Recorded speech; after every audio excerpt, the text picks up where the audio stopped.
পৃথিবীর সবচেয়ে দামি সম্পর্কের মধ্যে অন্যতম একটা সম্পর্কের নাম হচ্ছে স্বামী স্ত্রী। এটার শুরু হয়েছে জান্নাত থেকে। পৃথিবীর প্রথম মানব হযরত আদম আলাইহিস ইসলাম। আদম আলাইহিস ইসলামের সাথে একজন সঙ্গী বানিয়েছেন আল্লাহ, যার নাম হচ্ছে মা হাওয়া আলাইহিস ইসলাম। যখনও মা বাবার সম্পর্ক শুরু হয় নাই, সন্তান মা বাবার সম্পর্ক শুরু হয় নাই, এর আগে যে সম্পর্কটাকে আল্লাহ শুরু করেছেন জান্নাত থেকে, এটার নাম হচ্ছে স্বামী স্ত্রী, আদম এবং হাওয়া আলাইহিস। সুতরাং এই সম্পর্ক যে কত দামি সম্পর্ক যদি আমরা একটু বোঝার মতো বোঝার চেষ্টা করি আর কি। তো এক ছাদের নিচে থাকলে অনেক কিছুই হবে। স্বামীও মানুষ, বউও মানুষ। স্বামীও আল্লাহর বান্দা, বউ আল্লাহর বান্দা। স্বামীরও মন আছে, বউরের মন আছে। স্বামীরও ভালো লাগা খারাপ লাগা আছে, বউয়েরও তো ভালো লাগা খারাপ লাগা আছে। তো কখনো যদি দেখেন কারো মন মেজাজ একটু অন্যরকম হয়েছে, কখনো যদি দেখেন ভালো কথাও রেগে যাচ্ছে, আপনি স্বামী হয়ে চুপ থাকবেন, আপনি স্ত্রী হয়ে চুপ থাকবেন। কোন চিন্তায় চুপ থাকবেন? আপনি মাথা থেকে ফেলে দেন এটা আমার বউ, আপনি মাথা থেকে ফেলে দেন এটা আমার স্বামী। কারণ মাথায় যখন স্বামী বউ বসে যায় তখন একটু মাঝে মধ্যে ইগুতে গিয়ে আঘাত লাগে। হ্যাঁ, আমার বউ হয়ে কিভাবে আমাকে এমন করে কথা বলছে, আমার স্বামী হয়ে কিভাবে আমাকে আঘাত করে কথা বলছে। আল্লাহর ওয়াস্তে বলছি, একটা দিন একটা মাস অন্তত ট্রাই করেন, স্বামী স্ত্রী শব্দটাই বাদ দেন। স্বামী বলবে এটা আমার আল্লাহর বান্দা, স্ত্রী বলবে এটা আমার আল্লাহর বান্দা। স্বামী বউয়ের দিকে তাকাই বলবে এটা আমার আল্লাহ, আমার বউকে আমার আল্লাহ আমার জন্য নিয়ামত হিসেবে পাঠিয়েছে, সুবহানাল্লাহ। স্ত্রী বলবে এত কোটি কোটি পুরুষের ভিতরে এই স্বামীকে আমার আল্লাহ, আমার স্বামী আমার অভিভাবক হিসেবে আল্লাহ পাঠিয়েছে। স্বামী মায়া দিতে থাকবে, স্ত্রী সম্মান দিতে থাকবে। শয়তানও ওখানে জয় হতে পারবে না। আল্লাহর রহমত সেখানে জয় আসবেই আসবে, রহমতের জয় আসবে, সুন্দরের জয় আসবে। সুবহানাল্লাহ। নামাজ 5 ওয়াক্ত সবাই জানি, পড়লে লাভ কি সবাই জানি, না পড়লে মায়ের কেমন সবারই জানা। কিন্তু মসজিদের মধ্যে শুক্রবার ছাড়া মুসল্লি নেই। কেন? না জানার কারণে নয়, জানে তো সবাই, বুঝার মতো বুঝতে পারিনি আমরা। যারা নামাজ জেনেছে আমাদের মতো এই নামাজকে 5 ওয়াক্তের সময়ের সাথে সম্পৃক্ত করে রেখে ব্রেনে বসিয়ে শুক্রবার দিনের জন্য অপেক্ষা করে। কারণ অন্যদিন নামাজ না পড়লেও চোখে লাগে না, শুক্রবার দিন নামাজ না পড়লে সেটা সবার একটু চোখে লাগে। সবাই একটু মন্দ বলতে পারে, সবাই বেনামাজি শব্দটা বলতে পারে, যার কারণে এনি হাও কোনো না কোনো ভাবে সবাই মসজিদমুখী আমরা হয়ে যাই। কারণ আমরা নামাজ বুঝিনি, নামাজ জেনেছি 5 ওয়াক্ত, নামাজের হাকিকত বুঝার চেষ্টা করিনি। কিন্তু ভাইয়েরা, যারা নামাজ বুঝার মতো বুঝতে পেরেছে, গভীরতায় যাওয়ার মতো যেতে পেরেছে, তারা 5 ওয়াক্ত নামাজ তো পড়েই পড়ে, সুযোগ পেলে গভীর রাতে সবাইকে ঘুমন্ত অবস্থায় রেখে ঠান্ডা পানি দিয়ে অজু করে তাহাজ্জুদের জন্য দাঁড়িয়ে যায়, তাহাজ্জুদের জন্য দাঁড়িয়ে যায়, তাহাজ্জুদের জন্য দাঁড়িয়ে যায়। নিজের লেপের গরম সেই উষ্ণতাকে বাদ করে দিয়ে তাহাজ্জুদে দাঁড়িয়ে যায়। আর সিজদা দেয় যে এত লম্বা, টানলেও তোলা যায় না। কিরে ভাই, তুমিও নামাজি আমরাও নামাজি, তোমাকে টানলেও তোলা যায় না, ব্যাপারটা কি? উত্তর দেয় তিনি, তোমরা নামাজ জেনেছো, বুঝার চেষ্টা করো নাই। একবার নামাজের বুঝটা নিয়ে যাও, সিজদায় মাথা ঝুকালে রবের দরবারে আর তুলতে ইচ্ছা করবে না। মৃত্যু আছে সবার, একদিন না একদিন কোনো না কোনো ভাবে সবারই জানা আছে। তুমি যদি নামাজ বুঝতে শিখে যাও, সেই দিন তুমি রবের দরবারে এই বলে ফরিয়াদ করতে শুরু করবা, আল্লাহ মৃত্যু যেহেতু আছে একদিন না একদিন তো হবেই হবে, কোনো না কোনো বারে তো হবেই হবে, কোনো না কোনো টাইমে তো হবেই হবে। আল্লাহ মৃত্যু যখন দিবা, আমি আদমের ফরিয়াদ, মৃত্যুটা আমাকে এমন অবস্থায় দাও যেন আমি নামাজের সিজদায় থাকি, ওই অবস্থায় যেন আমার মৃত্যু হয়ে যায়। সুবহানাল্লাহ, আল্লাহু আকবার।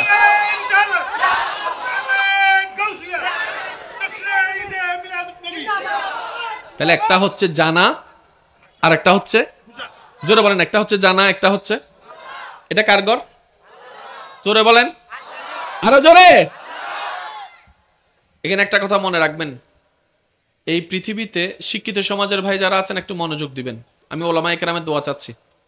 এই পৃথিবীতে মানবের যত চাহিদা আছে, কাপড়, খাবার, পানি, টাকা, জমিন, গাড়ি, বাড়ি, স্ত্রী, স্বামী, সন্তান, মা, বাবা, যত প্রকার জিনিস আমাদের চাহিদার মধ্যে আছে, সবচাইতে একটা জিনিস দামি, এটার নাম হচ্ছে সম্মান। কারো গাড়ির চাহিদা তো কারো বাড়ির চাহিদা, কারো বাড়ির চাহিদা তো কারো নারীর চাহিদা, কারণ নারী পেয়েছে সন্তান নাই, সন্তানের চাহিদা। কিন্তু একটা চাহিদা সবার মিল, সবাই সম্মান চায়। সবাই কি চায়? জোরে বলতে হবে, সবাই কি চায়? আর মনে রাখবেন, সম্মান সর্বদা নির্ভর করে তাআল্লুকের উপরে। কিসের সাথে কিসের সম্পর্ক, এটার উপর সম্মান নির্ভর। আমার সন্তান হলে এক রকমের সম্মান, এমপি সাহেবের সন্তান বললে আরেক রকমের সম্মান, মন্ত্রী সাহেবের সন্তান বললে আরেক রকমের সম্মান, প্রধানমন্ত্রীর সন্তান বললে আরেক রকমের সম্মান, আমেরিকার প্রেসিডেন্টের সন্তান বললে আরেক রকমের সম্মান। সন্তান একই, সম্মানের মেহমানদারি ভিন্নতা। কারণ বাপটাকে দেখতে হবে, বাবার ক্ষমতা কি দেখতে হবে। এই পৃথিবীতে সম্মানের মেইন বিষয়টাই নির্ভর করে আপনার সাথে কার সম্পর্ক, এটা দেখতে হবে। ক্লিয়ার? এবার বলেন, ওই ঘরটা আমার ঘর, সম্পর্কটা একটু দেখবেন। ঘরের সাথে সম্পর্ক আমার, আমার ঘর, এটা মামার ঘর, চাচার ঘর, নানার ঘর, কাকার ঘর, দাদার ঘর, নানার ঘর, হুজুরের ঘর, আল্লাহর ঘর। এই প্রত্যেকটা শব্দের ভিতরে একটা শব্দ কমন ছিল, কি? ঘর। ঘর পাল্টাইছে কি? নানা, দাদা, চাচা, কাকা। যে যেমন তার ঘরের সম্মানও তেমন। কিন্তু যখন চলে এসেছে আল্লাহর ঘর, এবার তাকে ডাকালো, সে ঢুকে না। কিরে ঢুকো না কেন? আমার অজু নাই, আমি ঢুকবো না। আমি ঢুকবো না। ওই ঘরে ঢুকতে গেলে সোফা না দিলে রাগ করে, সে মানুষটা এই ঘরে এসে কর্নারে বসে আছে। সুবহানাল্লাহ জোরে। ওই ঘরে সোফা না দিয়েছে বলে রাগ করে ঘর থেকে বের হয়ে গেছে, সে মানুষটা এখানে এসে ফ্লোরে বসে আছে কোনায়। আরেক ঘরের সামনে থেকে কেন চেয়ারে দেয় নাই, রাগ করে চলে আসছে, সে মানুষটা এখানে এসে দাঁড়ায় আছে এখানে। কিরে ভাই, তোমার ইগু কই গেল, অহংকার কই গেল? ওইটা তো নানার ঘর, ওইটা তো দাদার ঘর, ওইটা তো কাকার ঘর, এটা তো আমার আল্লাহর ঘর। এবার বলেন, এই ঘরে যে টাইলস আছে, এর চাইতে দামি টাইলস মানুষের ঘরে আছে না নাই? এই ঘরে 3টা এসি, এমনও ঘর আছে 15টা এসি আছে। কিন্তু এই সম্মান হলো কেন? টাইলসকে জিজ্ঞেস করেন, দেওয়ালকে জিজ্ঞেস করেন, উত্তর দিবে প্রত্যেকটা কোণা ওই ঘরের নিসবত দাদার সাথে লেগেছে, আমি টাইলসের নিসবত মসজিদের সাথে লেগেছে, আর মসজিদটা হচ্ছে আমার আল্লাহর ঘর, আল্লাহর সাথে লেগেছে। আল্লাহর নামের সাথে লাগার সাথে সাথে এটার দাম। আর কেন জোর হন না? হনমিককে গট্টর ভাঙ্গি গেলে, ঘর বান্ধিন না ফাইলে মোটামুটি এন্ডে ক্ষেত্রে গরম জানা মাতন না, গরম জানা। আল্লাহ মাফ করো, কি যদি হনা হারণে ভাঙ্গি যায়, মানুষ হবু দে ভাঙ্গি গিয়ে না শহীদ হই। তো ইমাম সাহেব রায়ের হদ হুজুর বানতে তো বহু সময় লাগে, এবং আর একখান দন, আর একখান মূল চাষ করি হুজুর ইম বানাইতে 5 বছর লাগিব, তো হয়তো 5 বছর 100 বছর লাগিলেও গিরে দিরাক জিয়ান আল্লাহর নামেও গি এন্ডার বান্দা ডুবি তেতুন, জিয়ান আল্লাহর নামেও গিয়ে আর বান্দা এ আর এতাল্লাই যে খব মসজিদ আর মসজিদ, এই মসজিদের নামাজ হইতে না ভাই। কেউ যদি অহংকার করি হয়, আর তোরা বাইর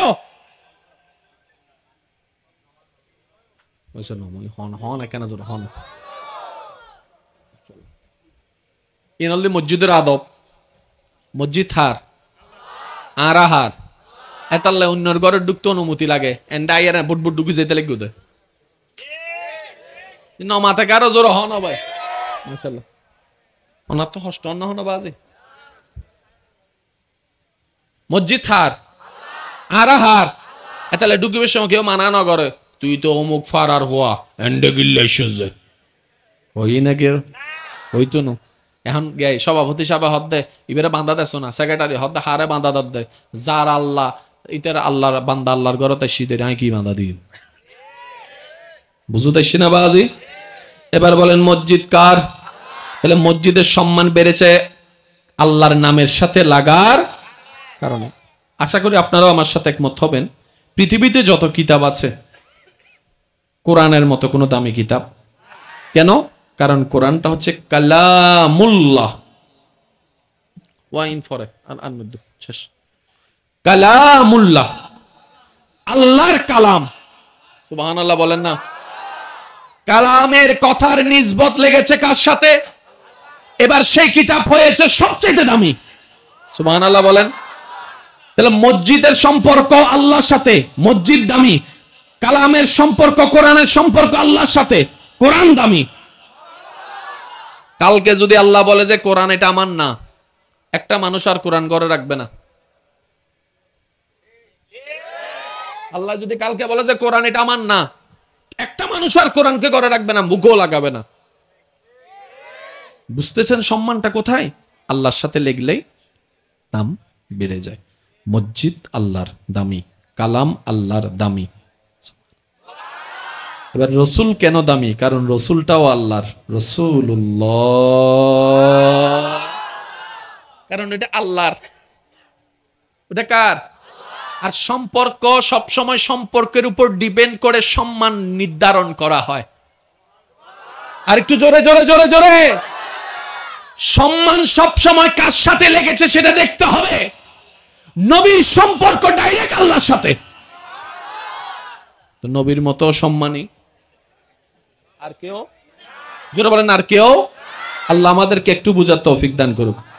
এবার ওলামায়ে কেরামের দোয়া নিয়ে, ওবা বেদুন মানুষ 47 দে, অবা আন্ন ইসলাম হইদে গরত তাহ।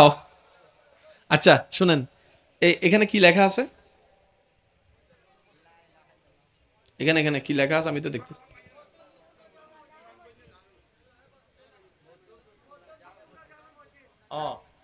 আরবিত লিখি দি এন্ড ডুকিবের সময় দোয়া দেখা যান না উন্দি আগে হইতাম, ওনারার গান ওনারা হইবেন না, দেখা যান না সে ফরি ফেলাম চাই আয় লাগাই দি, উজুরে লাগাই দে, দলে সভাপতি লাগাই আল্লাহ। আজ বাইরে বেশ মুখ আছে না, হই ফেলাম না, তাড়াতাড়ি হই ফেলাম। কখনো কি আমরা ভেবে দেখেছি আল্লাহর ঘরে ঢুকার সময় দোয়া একরকম, বের হওয়ার সময় দোয়া আরেক রকম কেন? না সুবহানাল্লাহ রায়দন্নি করা যায় হইন সাই সিডেঙ্গে যারাই তারা সুবহানাল্লাহ হইবে, রোহিঙ্গা কল সুবরি তাইবে সাই সিডেঙ্গে মেডিন সিডেঙ্গে কল হওয়া ভাই এই জীবন হরিবে রোহিঙ্গে কেন খেয়াল করছে আরবার হ আর কেন জোর হ একবার বলেন মারহাবা। ঢুকার সময় বিসমিল্লাহি ওয়াসসালাতু ওয়াসসালামু আলা রাসূলিল্লাহ আল্লাহুম্মা আফতাহলি। বের হওয়ার সময় আমরা পড়ি আল্লাহুম্মা ইন্নী আসআলুকা মিন ফাদলিক। এই দুইটা দোয়া যদি আমরা বুঝতে পারতাম, আফসোস অন্যের দোষ খুঁজতে খুঁজতে আমাদের জীবনের অর্ধেক সময় শেষ। অন্যের লাকিসে কি আছে নাই সেটা খুঁজতে খুঁজতে নিজের লাকিস ভরার কথাই ভুলে গেছি। এবার বলেন আমরা জান্নাতে যাওয়ার ইচ্ছা আছে না নাই? জান্নাত দিবেন কে? জান্নাত পাওয়ার জন্য নামাজের দরকার আছে না নাই? নামাজের জন্য মসজিদের দরকার আছে না নাই? এবার মসজিদে ঢোকার সময় আপনি বলছেন আল্লাহুম্মা আফতাহ লি আবওয়াবা রাহমাতিকা। ঢুকে গেলাম, কি পড়লাম? দোয়া পড়ছি না ভাই, এই একটা দোয়ার ভিতরে অনেক সমুদ্র। এবার দেখেন আপনি নামাজের ভিতরে ঢুকার সময়, মসজিদে ঢুকার সময় কি কি প্রবলেম ফেস করেন? শয়তানের জামিলা, এই চিন্তা ওই চিন্তা, জোরে বলেন না। যত চিন্তা আপনি মসজিদে নামাজে করেন সব চিন্তা কি পরকালের না দুনিয়ার? একটু জোরে বলেন না, আরো জোরে আরো জোরে। এবার বলেন মসজিদ মানে পরকাল, দুনিয়া কোথায়? জোরে বলেন দুনিয়া কোথায়?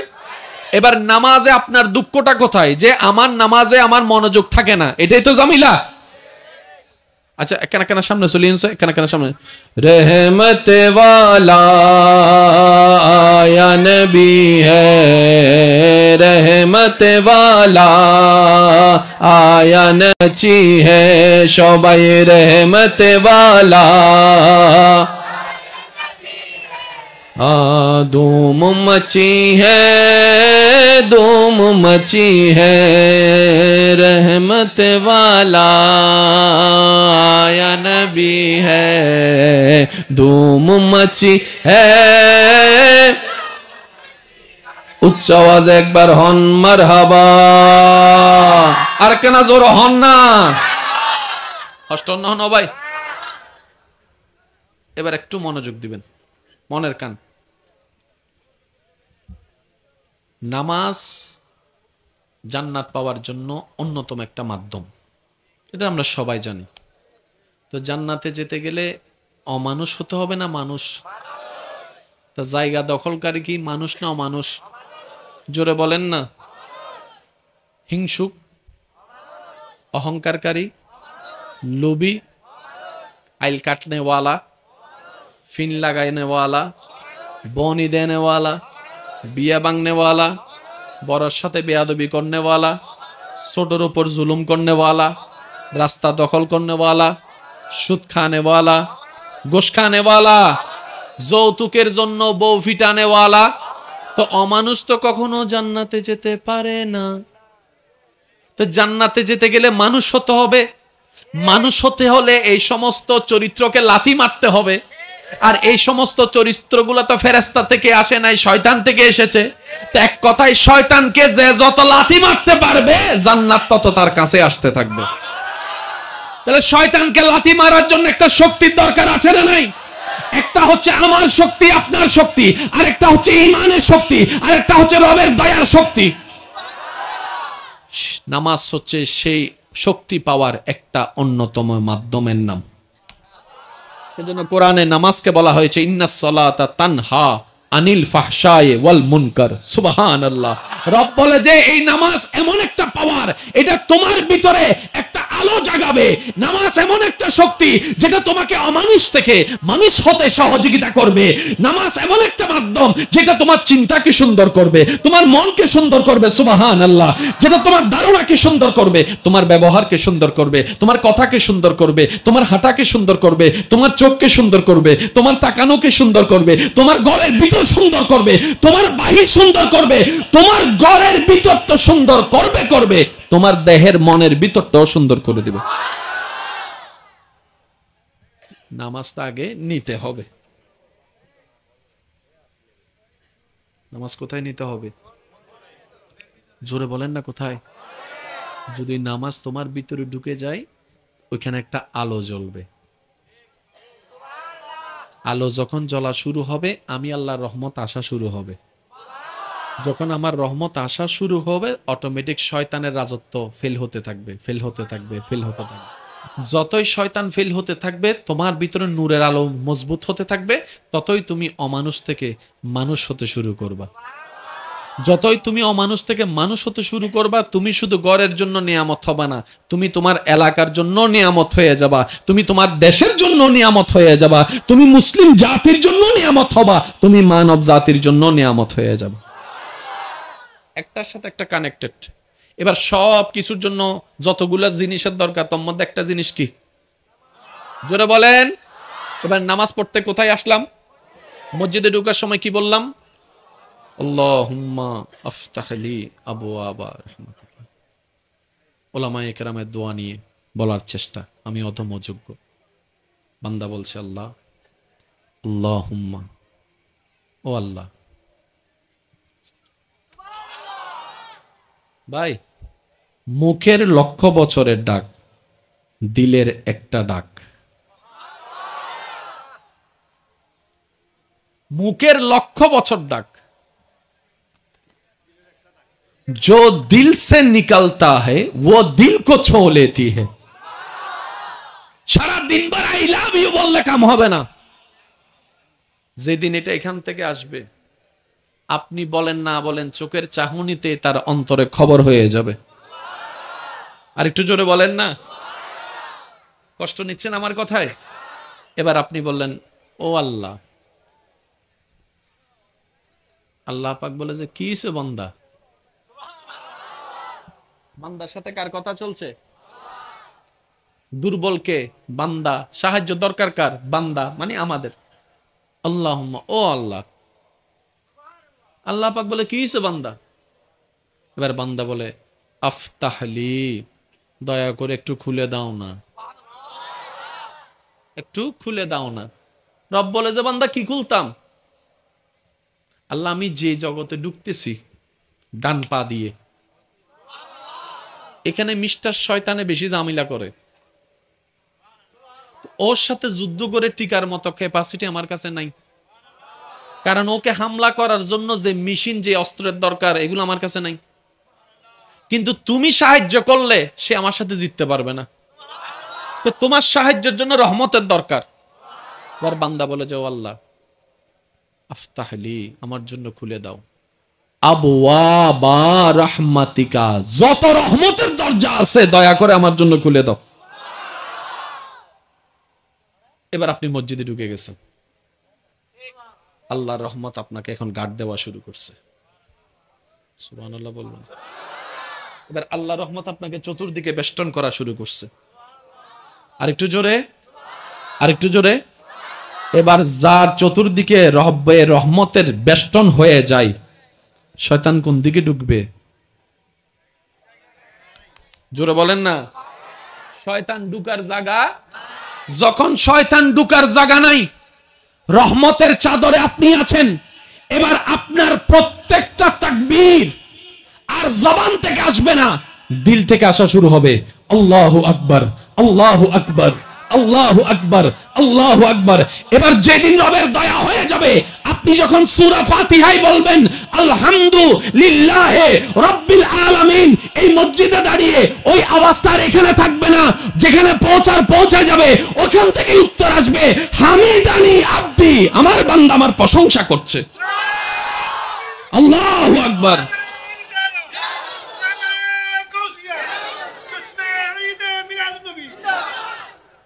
এবার মিল আছে না নাই? জোরা হন না। এবার মসজিদে মিদ্দে যাতে ঢুকুন, নামাজ যাতে পড়তে লাগুন, আল্লাহু আকবার। ইয়া কি নামাজের বাইরে না ভিতরে? জোরা বলেন না, নামাজের বাইরে না ভিতরে? এই যে এতক্ষণ বাইরে ছিলেন, কোনো চিন্তা নাই, কোনো টেনশন নাই। যখনই ঢুকছেন, ব্যবসা, চাকরি, জোতা,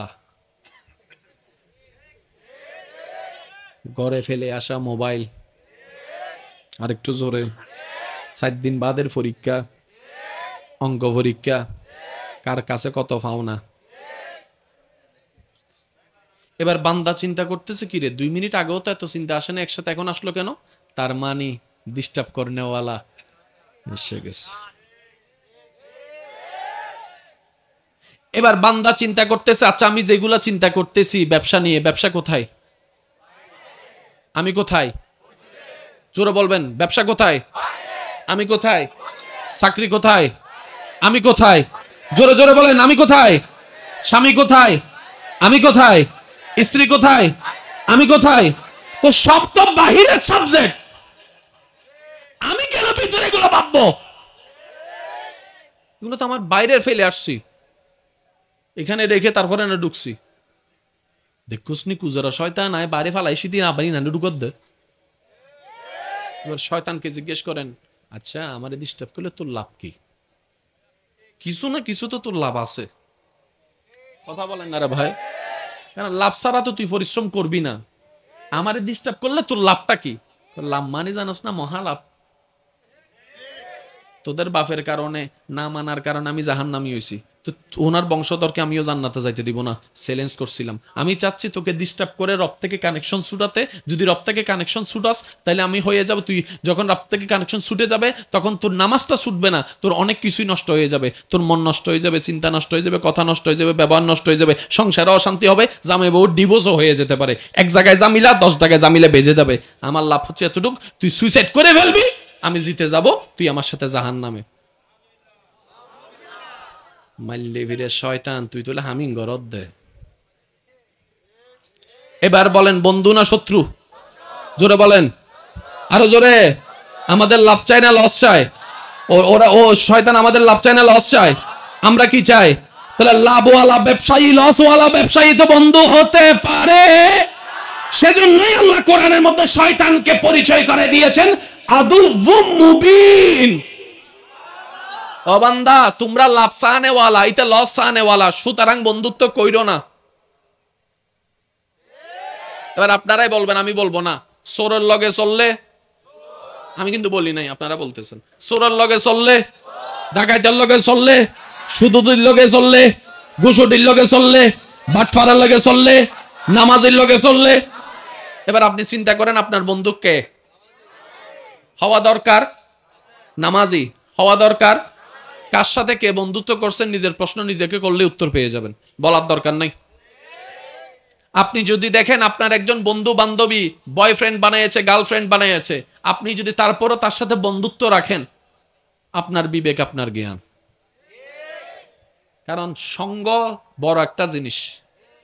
আপনি যে কোনো একজন 5 ওয়াক্ত নামাজের সাথে 1 সপ্তাহ চলেন, দেখবেন আপনার নামাজটা ভিতরে আস্তে আস্তে ঢুকে যাচ্ছে। কথা বলেন ঠিক কিনা? আমাদের বন্ধু বাছাই সাবধান। আমি কার সাথে থাকতে চাই? আসল বন্ধুকে জানেন? শুনুন ভাইয়েরা, আসল বন্ধু, সত্যিকার বন্ধু সেজন যে বলে যে আমি দুনিয়া পর্যন্ত তোকে চাই না, জান্নাতও তোকে একসাথে আমার সাথে দেখতে চাই। এটা হচ্ছে সাদিক, এটা হচ্ছে বন্ধু। যে বন্ধু আপনাকে প্রেমের নাম দিয়ে জাহান্নামে নিয়ে যাচ্ছে, একটু ব্রেক দিয়ে বাবার দরকার, সে বন্ধু নয়। যে আপনাকে নেশা দ্রব্য ঢুকাই দিচ্ছে এনজয়ের নাম দিয়ে, সে আর যাই হোক বন্ধু নয়, বন্ধু নয়, বন্ধু নয়। কথা বলতে হবে ঠিক কিনা? যে আপনাকে মানুষকে মারার জন্য রাগ তুলে দিচ্ছে, আর যাই বলেন, সে বন্ধু নয়। কারণ পুলিশ এসে যখন আপনাকে অ্যারেস্ট করবে, সে বন্ধু এসে বলবে না স্যার আমার বন্ধুকে বাদ দেন, আমাকে ধরেন, এই কথা সে বলবে না। সুতরাং সে বন্ধু হতে পারে না। কিডনি একটা ফেল হলে আমার বন্ধু জন্য আমি একটা কিডনি দিয়ে দিলাম, সুতরাং এই বন্ধু যেহেতু নাই, এটা আমার বন্ধু হতে পারে না। বন্ধু তো সেজন যে জান্নাতেও একসাথে থাকতে চাই, আর থাকার জন্য আল্লাহ এবং নবীর আদেশ মেনে নিজেও চলে, বন্ধুকেও চলতে সহযোগিতা করে। সুবহান।